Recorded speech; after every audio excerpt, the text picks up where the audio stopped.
बिस्मिल्लाहिर्रहमानिर्रहीम। अस्सलामुअलैकुम।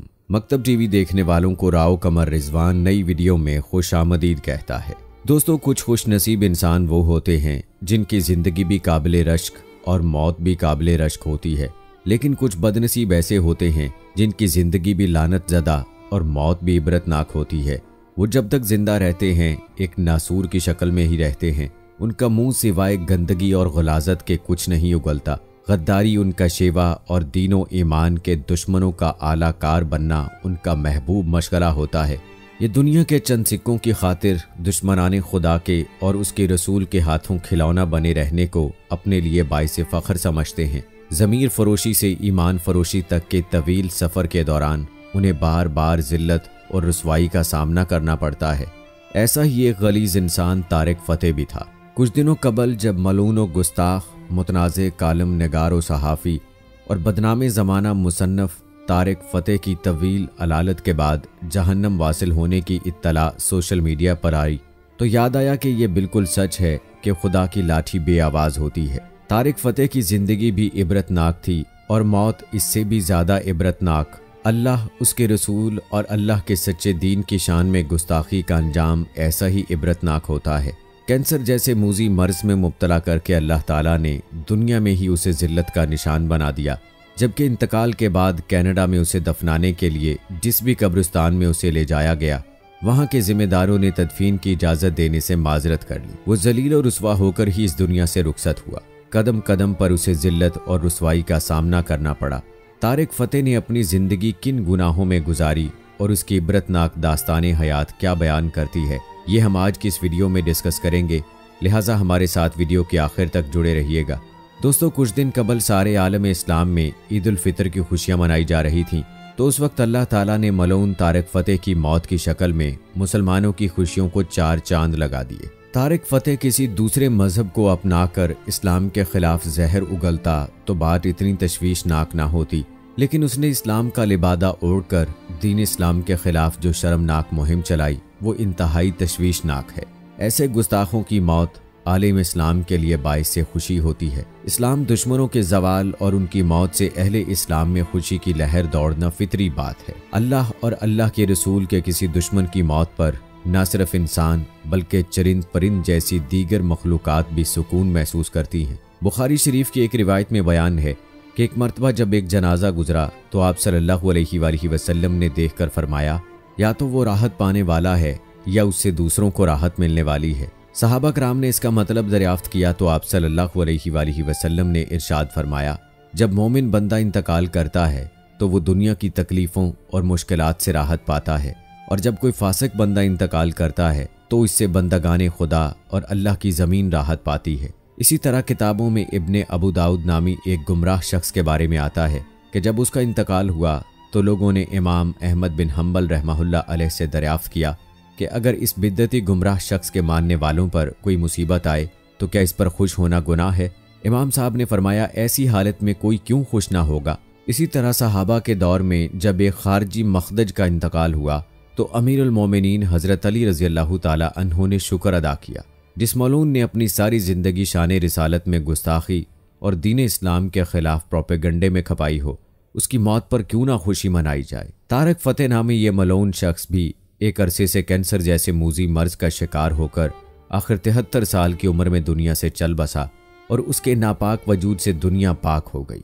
अब ऐसा नहीं कि इस्लाम के खिलाफ प्रोपेगंडा करने वाले ज़मीर फरोश नाम नेहाद मुसलमानों का सिलसिला हमेशा के लिए ख़त्म हो जाएगा। तारीख़ के मुख्तलिफ अदवार में हमेशा से ज़मीर फरोशों का वजूद रहा है।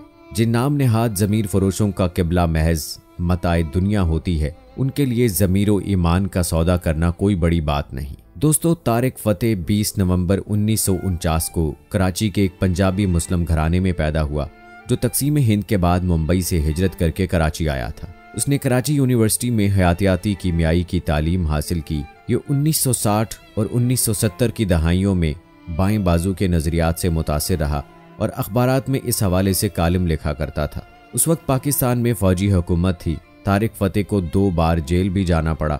1977 में जनरल ज़ियाउल हक मरहूम के दौर में उस पर मुल्क से गद्दारी का इल्ज़ाम लगा और अखबारात में उसके कालम निगारी पर पाबंदी आयद कर दी गई।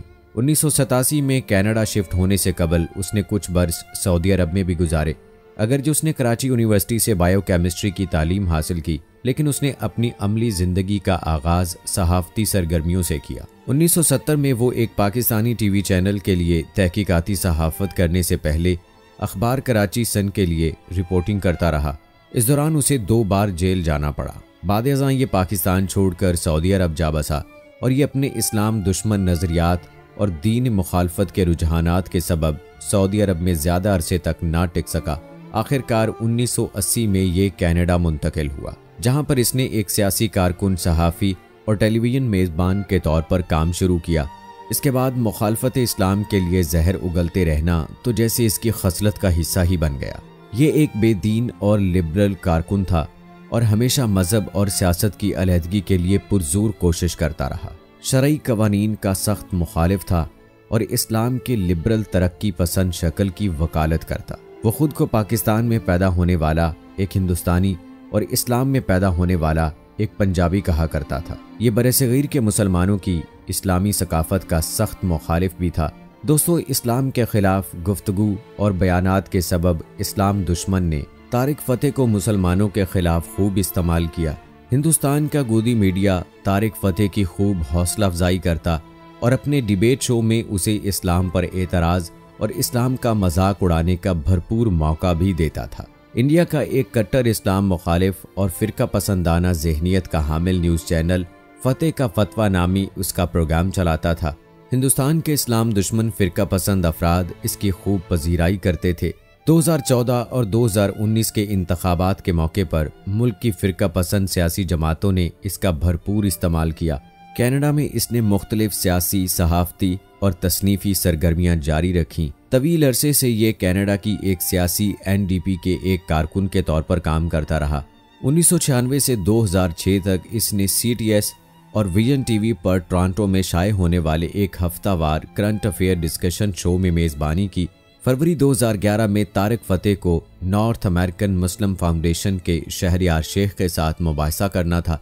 जब शेख ने तारिक को मुबाहिसा करने का खुला चैलेंज दिया तो बुज़्दिल तारिक फ़तेह ने आखिरी लम्हात में मुबाहिसा मनसूख कर दिया और हाजिर होने से इनकार कर दिया, जो इसके झूठ और गुनाहों का मुंह बोलता सबूत है। गुज़श्ता ईद उल फितर के मौके पर तारिक फ़तेह की बेटी नताशा फ़तेह ने ट्विटर पर इसकी मौत की खबर देते हुए इसे पंजाब का शेर, हिंदुस्तान का बेटा, कनाडा का आशिक, सच बोलने वाला और इंसाफ के लिए लड़ने वाला मुजाहिद करार दिया। हैरत है कि जो शख्स अपने मजहब का ना हुआ वो किसी इलाके का शेर या किसी मुल्क का बेटा और आशिक कैसे हो सकता है। जिसने अपने खालिक से इंसाफ ना किया वो इंसाफ के लिए लड़ने वाला कैसे हो सकता है।